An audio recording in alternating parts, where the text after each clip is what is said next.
Introduction: Navigating the Sea of Emotions. Have you ever felt like a ship adrift in a sea of turbulent emotions? Like your feelings were dragging you from one side to the other, out of control? You're not alone. Navigating the world of emotions can be a challenge, a journey full of ups and downs, of storms and calms. But what if you had a compass, a guide to master your emotions and those of people around you? Today on Unlock Your Potential, we'll explore the fascinating world of emotional intelligence. We'll discover how to understand, manage, and transform our emotions to build stronger relationships, achieve our goals, and live a fuller, more satisfying life.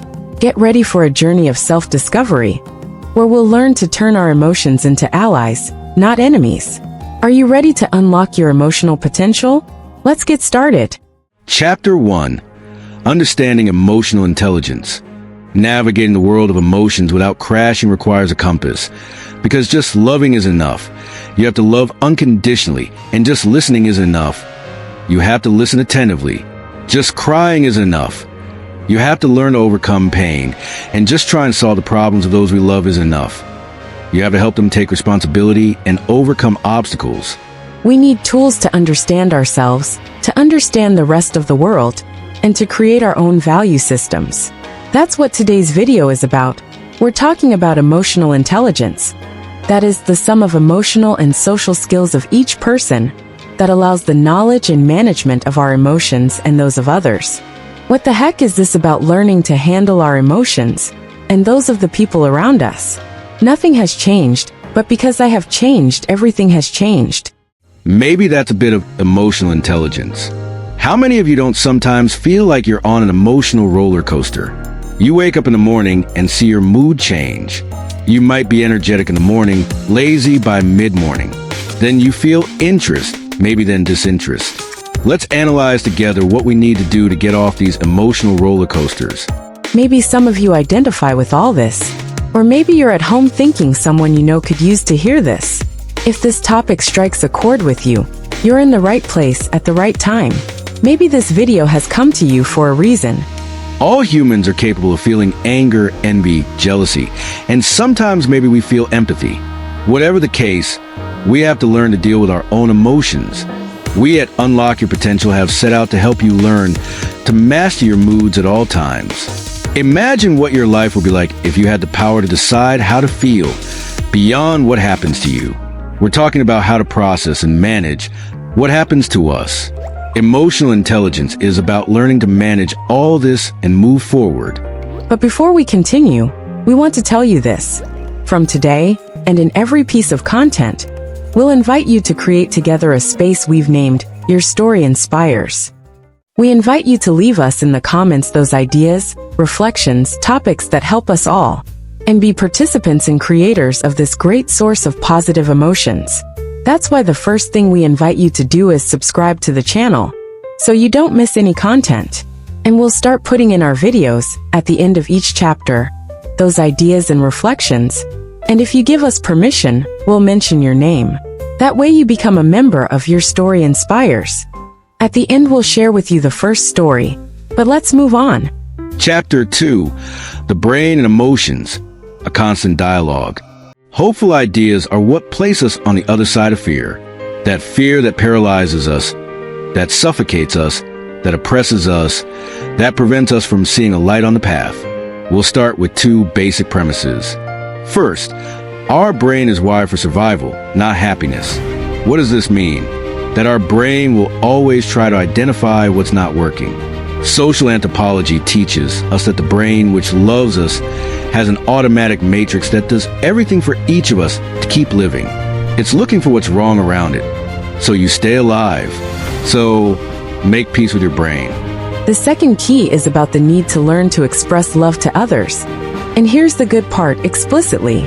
Want to know more about all this? Well, let's get to it. What is an emotion and what is it for? Because if we have them, it's safe to assume they serve a purpose, right? The concept of emotional intelligence is very simple for everyone to understand. It simply means that when we talked about intelligence before, we didn't take emotions into account. We took IQ into account. And therefore, It was considered that we are people capable not only of predicting, speaking, and thinking things out. That's what the human brain does. But also in the human brain, there are instincts and emotions. There's the rational and the emotional intelligence. The philosopher and thinker Blaise Pascal said it this way: "The heart has its reasons which reason does not know." It's simply about making everything coherent. That is, that emotion doesn't go one way and rational thought another and instinct another. Everything is interconnected. Emotions and instinct are very strong, and we've never been taught to understand them, educate them, put names to emotions. To distinguish degrees, we haven't been told, be careful with fear, disgust, be careful with sadness. Not because they are negative emotions. There are no negative emotions. What there are harmful emotions if they are mishandled and if they lead you to dead ends. The important thing is that you learn to know them, to understand what each one brings you. Why does this emotion arise in you? Emotional management is based on this, not on not feeling them, but on understanding their usefulness and how to capitalize on that understanding consciously in our lives. The goal is that you become the master of the emotion and not the emotion the master of you. So you don't do what so many of us do for so many years, which is to react and wait for others to change, for circumstances to change, for you to feel better. And this is simply surrendering your valuable existence. This is emotional intelligence. The question is, can thought change emotions? That is, I'm immersed in an emotional flood. And can I really change this emotional state from my thinking? The answer is yes. It can be done. The most current scientific research on resilience and human capacity for overcoming has shed light on this aspect. Those people who have been able to capitalize on those really difficult moments in their lives, regardless of their age, social status, or what is known as intellectual level, are the people who value their lives the most and live a full existence.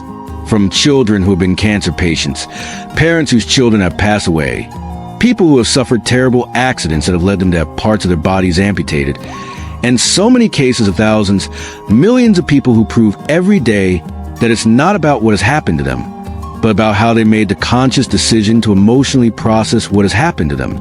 Chapter 3. Men and Women. Different expressions, same emotions. It's undeniable that life isn't as easy as we sometimes want it to be. And in this, what we think plays a decisive role. Neuroscience gives us proof that the physical structure of the brain, that is, what you think and how you behave, changes your brain physically. And this is what they call brain plasticity. It means that, just as we were told that it was very difficult to change, and almost all of us have grown up in a culture that told us you're born this way, and there's very little to do, and you're going downhill. And after 25 everything goes downhill. Well, neuroscience gives irrefutable proof that it's not like that. You can change until the last day of your life. Every time you learn something new, you let life from outside in, you learn a hobby, you connect with others, you fall in love with something or someone, that changes your brain physically. You have to constantly look for sources of change, transformation, and understanding of life. A topic that has been studied by behavioral scientists and neuroscientists is the different point of view that men and women generally have about the world of emotions. They tend to express them differently, and this sometimes generates a lot of conflicts. What we now know is that emotions are basic and universal. That is, we are all made of the same emotions, and sometimes we express them in different ways depending on the culture you have, and sometimes depending on gender. Ancestral heritage.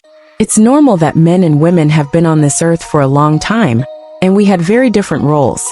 And these roles have made our brains function in a certain way. But the emotions we feel are exactly the same. But there are curious things that help you understand the other. The man, when he was in the village, had to face hunting the lion and went out alone with his spear. He had to leave the woman and children in the village. What was convenient for him was to go for a goal and be able to not see so much detail, not think that they could kill him, whether the lion came from the front or the back, and eats the woman and children, but he had to be able to get out of there and hunt. The woman was the opposite. The woman stayed in the village and had to take care of the children. Keeping in mind that even though humans didn't speak yet, she had to know how to read facial expressions. She had to be very good at putting herself in other people's shoes. And this is a bit of the tendency that has remained with us over the millennia as an anthropological mark of the species. And within this tendency, there are funny things. Like women tend to need to verbalize everything and talk a lot, and men need to reach faster conclusions about the reality they perceive. Obviously, it's a tendency, because then there are men who talk a lot and women who don't at all. But men tend to use about 12,000 words a day compared to the 25,000 that women use. This has been studied by behavioral scientists. That is, things as simple as knowing that when a woman is stressed, what she needs is to talk, and that this even calms her chemically. A man, in general, when he's stressed, you shouldn't force him to talk at that moment. Let him go into his cave, internalize it, and then come out of there. He doesn't need to talk as much. And these are small details. But the basic emotions are the same. It's just the way to express them that changes. Chapter 4. The Love Languages. Connecting with Others. Dr. Chapman is a physician who summarizes the 5 ways people express and receive love. He talks about the 5 love languages and how not knowing these 5 languages can cause problems in our daily lives. And again, we are facing the expression of emotions. It is not the emotion itself, but also everyone has these basic emotions. Everyone needs to receive love, but there are people who are more physical, more tactile, who need to touch the other more. There are people who need you to spend time with them and talk to them. There are people who are very verbal who need words of affirmation. In short, there are different ways to share and show love to the other. And what is very important to know in the end is that we need to learn to express love in many different ways to people around us. This is a basic food of the brain, and it is the only thing that helps it balance that permanent fear in which it lives as a basic principle of the species. The brain is programmed to survive.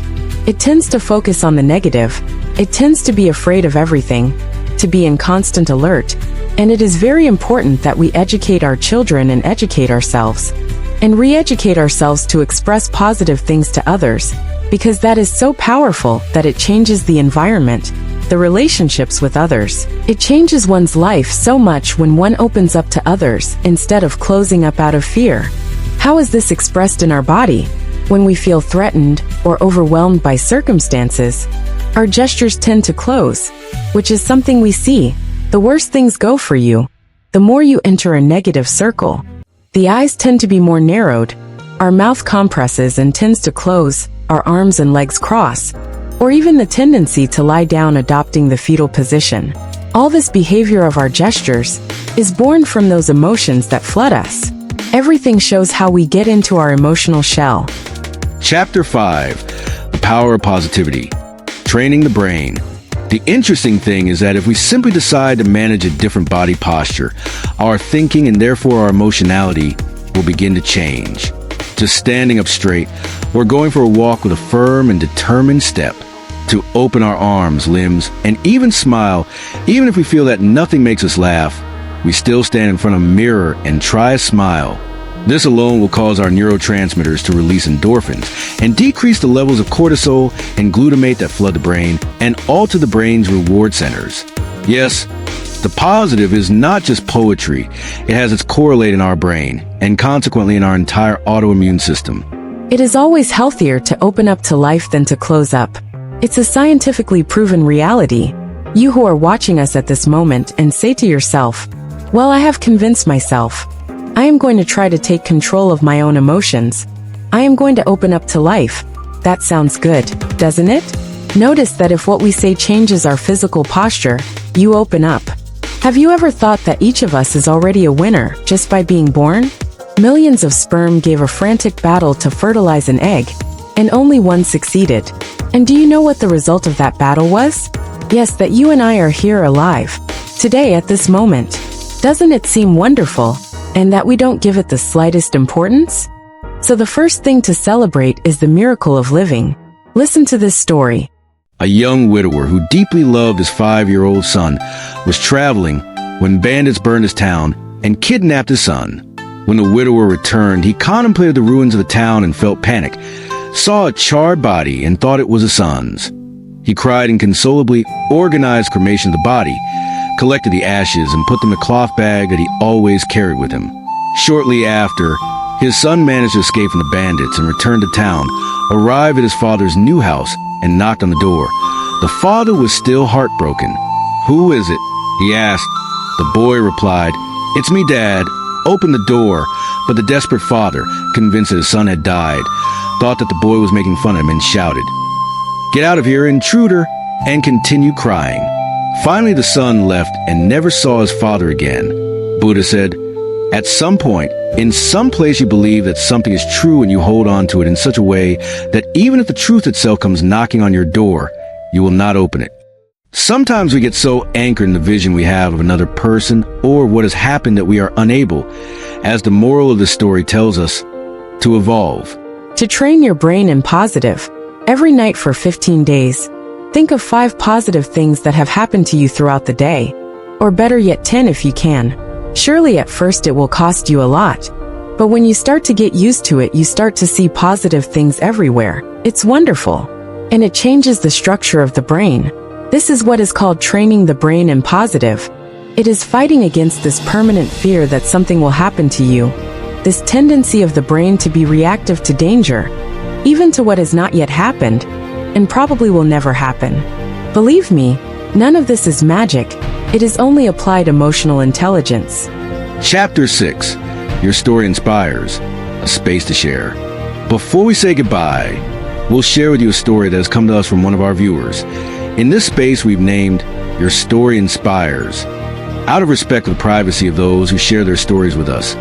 This testimony will be presented with a still image. The essential thing here is the story itself. So we ask that you pay special attention to the words and the message it conveys. We have been written to by a father who has asked us to keep him anonymous, which we respect. He has told us a brief but wonderful story of his daughter Avril. At 4 years old, Avril was diagnosed with a cancer in a kidney called nephroblastoma, this father tells us. When the treating doctor gave him the diagnosis, he told this father, "Avril will have a 15% chance of saving her life." This father tells us that he walked groping through the corridors of that medical clinic. But as he was walking towards the room where Avril was, he remembered the experience that the same father had had a few years ago with a daughter who, at 2 years old, was diagnosed with leukemia, and on that occasion, that beloved daughter could not overcome it and passed away. This is how this father who wrote to us tells us. As he walked through that corridor of that clinic, confused by the pain, and trying to reach Avril with a calm face, he remembered all this. Over the days, Avril began her chemotherapy treatment, previously undergoing an intervention where one of her kidneys was removed. Avril, at 4 years old, was already passionate about dancing. She moved her body to the rhythm of every music she heard. In the medical clinic, during her treatment, Avril, already hairless, with her whitish, almost transparent skin from the medication she received, continued dancing next to her hospital bed. One day her father asked her to stay in bed, and at that moment Avril, at 4 years old, gave her father one of the greatest life lessons, which according to him, he has never received, and these were Avril's words. "Daddy, I won't let a little needle stop me from dancing." Today Avril is almost 20 years old. Her father tells us that a year ago Avril auditioned for the main dance company in her country and managed to enter the school of this dance company. This father will always remember that phrase from that 4-year-old girl who, receiving strong chemotherapy treatment, told him, "Daddy, I won't let a little needle stop me from dancing." Unlock your potential thanks this follower for sharing his story with us. And we thank Avril for leaving us this inspiring story.